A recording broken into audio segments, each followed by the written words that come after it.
খুবই কষ্টের দিন কাটে আমাদের আর কি। বাচ্চার নাম সুমাইয়া জান্নাত, গাড়িক্ষেত্র গ্রাম, নওগাঁ জেলা, মান্দা থানা। হাজব্যান্ড তো বাইরেই থাকে সিলেটে, মাত্র 12,000 টাকা বেতন। ওর ওখানে খাওয়া খরচ আছে, যাতায়াত খরচ, বাড়িতে সেরকম কিছু দিতে পারে না। শ্বশুরও হচ্ছে পারে, শ্বশুর মশাইয়ের বয়স হয়ে গেছে, উনিও কাজকাম করতে পারেন না। বাচ্চাকেও যে একটু ভালো খাবার খাওয়াবো পারি না তো, মানে কখনো হচ্ছে শাক খাচ্ছি, কখনো কিছু ভর্তা, কখনো হচ্ছে কিছু ভাজি, কখনো মাছ।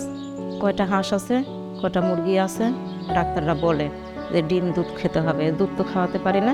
ডিমটা মানে বাড়িতে যখন হয় হাঁস মুরগি, যখন ডিম পাওয়া যায় তখন ওটা খাওয়াই। জামা কাপড় সেলাই করতে পারি, কোনো মাসে হয়তো দুটো একটা খেতা পাইছি, আবার কখনো পাই না, যখন পাই দুটো একটা তখন করি।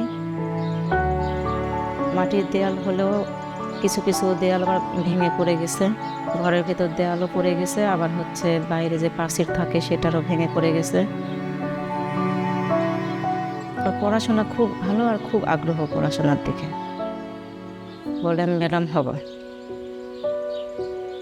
টাকা পয়সা নিয়ে অনেক সমস্যা হয়ে যায়, যার জন্য আমরা যেতে পারি না। 3 মাস পর পরও কখনো কখনো যেতে পারি না, কিন্তু যাওয়াটাই অনেক কষ্টকর হয়ে যায়। তারপর টাকা পয়সা গোছায় নিয়ে তখন আবার হয়তো গেলাম।